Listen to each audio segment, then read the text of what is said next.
আসসালামু আলাইকুম দর্শক, এই সেই ওয়াটার কালার শাটারিং এর রাউন্ড সিঁড়িটি যেখান থেকে 5 জন মিস্ত্রি ফেরত যাওয়ার পরে আমি এসে এটার কাজ শুরু করেছি। তো কাজ শুরু করার পরে বুঝতে পারলাম কেন এখান থেকে 5 জন মানুষ ফেরত গেছেন। আপনারা আমার মোবাইল স্ক্রিনে দেখছেন ছাদের শাটারিংটি 5 ইঞ্চি ভুলে কম করা হয়েছিল। ঠিক ঢালাইয়ের একদিন আগে এটা মালিকের চোখে ধরা পরে মালিক কন্ট্রাক্টরকে বলে শাটারিংটি বাড়িয়ে নেয়। এরপরে কন্ট্রাক্টর বলেছিল যে আমি রডগুলো লেপিং দিয়ে জোড়া দিয়ে দিব, কিন্তু মালিকের শেষ কথা হচ্ছে রড নষ্ট হলে আমার হবে, কিন্তু আপনি এই রড খুলে ফেলে নতুন করে ডাইরেক্ট রড দিতে হবে।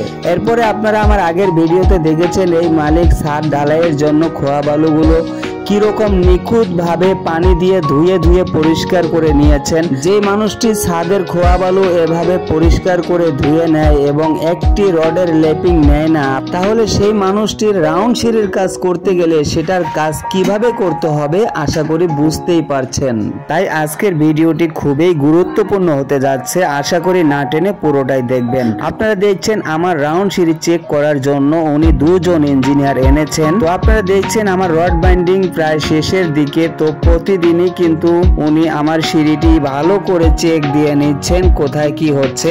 তো যারা আমার আগের ভিডিও দেখেছেন হয়তো তারা জানেন যে কোনো একজন ইঞ্জিনিয়ার বা কোনো একজন মালিক আমার একটি রডের বান খুলবে এমন কাজ আমি করি না। তো ইনশাআল্লাহ আপনাদের দোয়ায় এখানেও আমি সেই প্রস্তুতি নিয়েই কাজ শুরু করেছি, কারণ আমি মালিককে চিনতে পেরেছি এই মালিক সাধারণ কোনো মালিক না। আমি আগেও বলেছি ইনি হচ্ছে একজন জ্বলন্ত আগুন।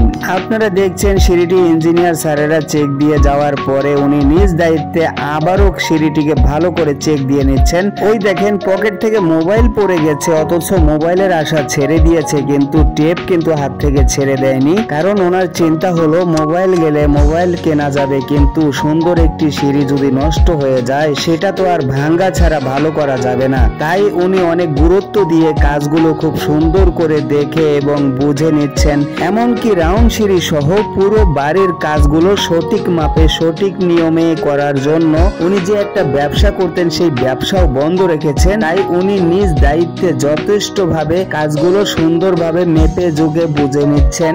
আপনারা দেখছেন এই সিঁড়িটির একটি দুটি ধাপ কিন্তু উনি মাপ দেননি, শুরু থেকে শেষ পর্যন্ত প্রত্যেকটা ধাপেই উনি মেজারমেন্ট টেপ ইউজ করেছেন এবং কোন কোন জায়গাতে কোন কোন মাপগুলো বুঝে নিতে হবে সেটাও কিন্তু উনি ভালো করেই বোঝেন। পুরো সিঁড়ির মধ্যে 3টি ধাপের লোডিং স্ল্যাবে 6 ইঞ্চি 3 মিলি 4 মিলি বেশি কম হয়েছিল, সেটাও উনি ছাড় দেননি, আমার দ্বারা ঠিক করে নিয়েছেন। আপনারা দেখছেন আমি যখন লেআউট দিচ্ছি তখন কিন্তু এখানে মোটামুটি বৃষ্টি হচ্ছে। তো বৃষ্টিকে উপেক্ষা করে নিজের কাজটা ভালো করে বুঝে নেওয়ার জন্য আমার সঙ্গে দাঁড়িয়ে থেকে ঠিক কিভাবে এমন গুরুত্বপূর্ণ জায়গাগুলো উনি আমার কাছ থেকে মেপে বুঝে নিয়েছেন। আমি আসলে বিষয়টা দেখে অবাক হয়ে গেলাম যে সাধারণত একজন মিস্ত্রি এবং ছোটখাটো কিছু ইঞ্জিনিয়ার আছেন যারা এই বিষয়টা বুঝতে পারবে না যে লেআউটের কোন কোন জায়গাগুলো মেপে বুঝে নিতে হয়। তো উনি যে এত কিছু অভিজ্ঞতা কোথা থেকে অর্জন করেছে এটা আমি বুঝতে পারলাম না।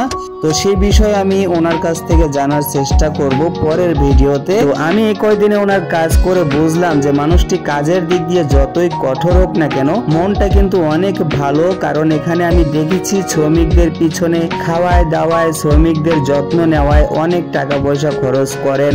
ওনার কথা হচ্ছে রড নষ্ট হলে হোক সিমেন্ট নষ্ট হলে হোক কিন্তু কোনো কিছু বাঁচাতে গিয়ে আমার কাজের ক্ষতি করা যাবে না, আমার স্বপ্নের এই বাড়িটির কোনো ক্ষতি করা যাবে না। কারণ উনি একটা জিনিস বুঝেন যে আজকে আমার 10 টাকা লস হয়ে গেলে আল্লাহ দিলে আমি এই টাকাটা কামাই করতে পারবো, কিন্তু আমার বিল্ডিং এ যদি একটা কাজের ক্ষতি হয়ে যায় সেটা কিন্তু পরবর্তীতে আমি ভালো করতে পারবো না। তাই আমি মনে করি প্রত্যেক মালিক এবং ইঞ্জিনিয়াররা যদি এরকম সচেতনতা অবলম্বন করেন তাহলে একদিকে একটি বাড়ি নির্মাণ হবে সঠিক নিয়মে সঠিক মাপে, অন্যদিকে যারা এই ধরনের কাজের দক্ষ কারিগর তারাও তাদের মূল্যায়ন পাবে। আর আমার সাথে কে কে একমত এটা কি ভাই কমেন্টে জানানো যাবে?